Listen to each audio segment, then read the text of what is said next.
Hi hello everyone, કેમ છો બધા? મજામાં? આશા રાખું છું કે બધા મજામાં હશો.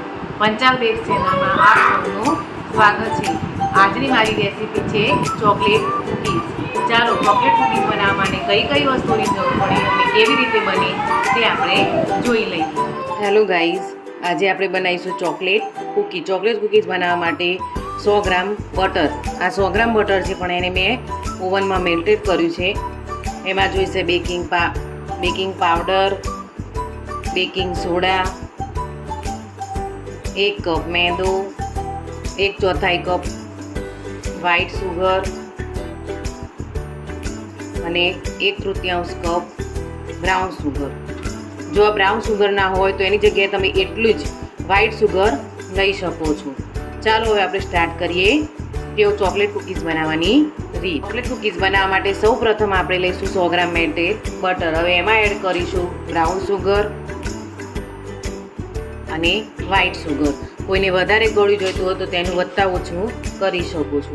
હવે એને બરાબર હલાવી લેવું. હવે જુઓ, આમાં એટલું બધું ક્રીમી બનાવવાની જરૂર નથી. એને ખાલી મિક્સ જ કરવાનું છે. જોઈ શકો છો કે હું કેવી રીતે મિક્સ કરું છું.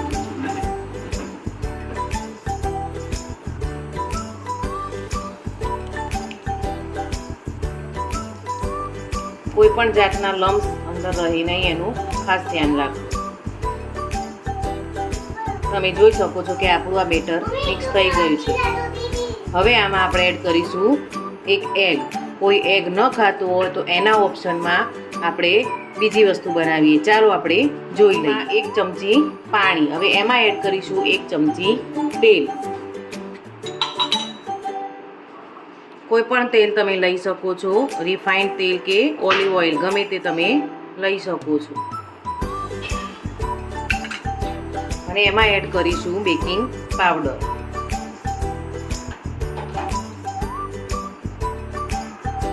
જોઈ શકો છો કે આટલો બેકિંગ પાવડર એમાં ઉમેરી દઈશું.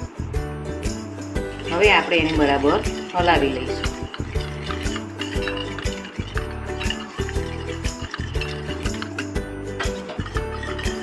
હવે આ મિક્સર જે તૈયાર થયું છે આપણે આમાં એડ કરીશું.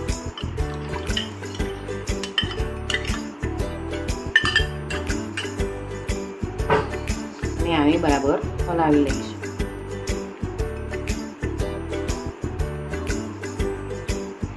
હવે આપણે આ રીતની ચાળણી મૂકી અને એમાં એડ કરીશું 1 કપ મેંદો. જો ગાઈસ, અહીંયા દૂધ ઉમેરવામાં આવતું નથી, એટલે જેટલું લોટ હોય એમાં સમાઈ જવું જોઈએ. ઉપરથી દૂધ ઉમેરવું ન પડે એનું ખાસ ધ્યાન રાખવું. હવે એમાં ઉમેરીશું સહેજ કોર્નફ્લોર અને એડ કરીશું બેકિંગ સોડા. હવે આને ચાળી લઈશું.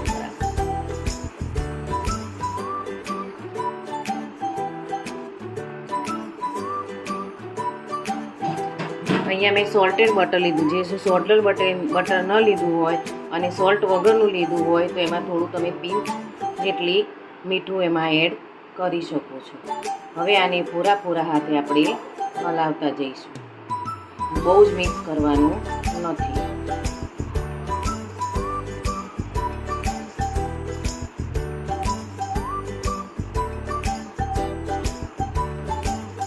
જો આ રીતે એક કટ આપતા જવાનું અને એમાં ઉમેરતા જવાનું. જોઈ શકો છો કે આપણું બેટર સરસ તૈયાર થઈ ગયું છે. હવે આપણે એમાં એડ કરીશું ચોકલેટ. અમૂલની જે ડાર્ક ચોકલેટ આવે છે એમાં એડ કરીશું. ચોકલેટની રફલી જ ટુકડા કરવાના છે.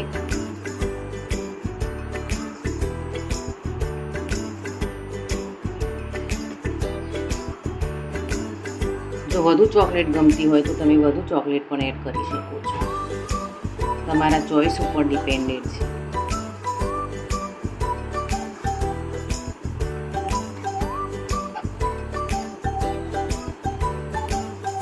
તમે ડીમાર્ટમાંથી જોઈ શકો છો કે આપણો ડો હવે તૈયાર થઈ ગયો છે. હવે આપણે આ ડોને ફ્રીજમાં 1 કલાક માટે રેસ્ટ આપીશું. એટલે એના નાના નાના પહેલાં બાઉલ કરી અને પછી રેસ્ટ આપવા મૂકીશું 1 કલાક માટે. ચાલો આપણે એના બાઉલ બનાવી દઈએ. હવે 1 ચમચીનું માપ લઈ અને થોડું થોડું બેટર લઈ આ રીતે લઈ એને આપણે આ રીતના બોલ બનાવીશું.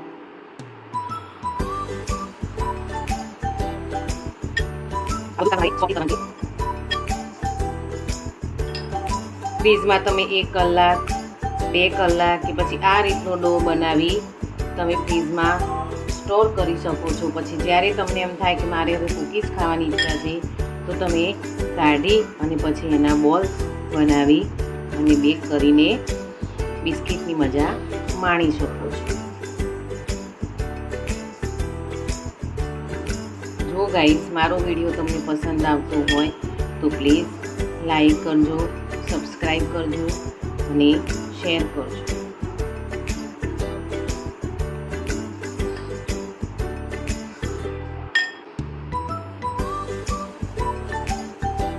જોઈ શકો છો કે આ રીતના બોલ્સ બનાવી આપણે આને ફ્રીજમાં હવે સ્ટોર કરીશું 2 કલાક માટે.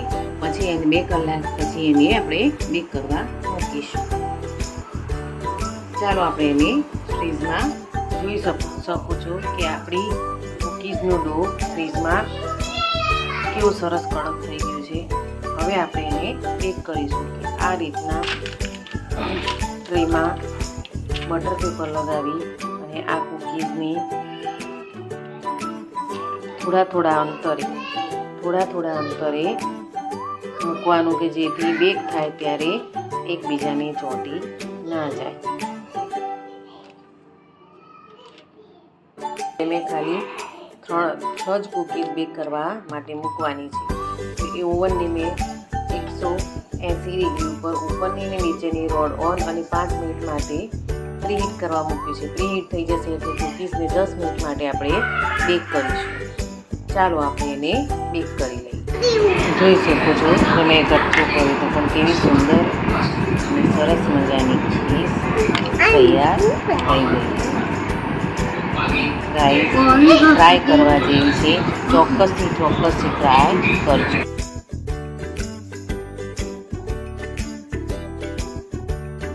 આજની મારી રેસીપી ચોકલેટ કૂકીઝ પસંદ આવી હોય તો પ્લીઝ લાઈક કરજો, સબસ્ક્રાઈબ કરજો અને શેર કરજો. જય શ્રી કૃષ્ણ.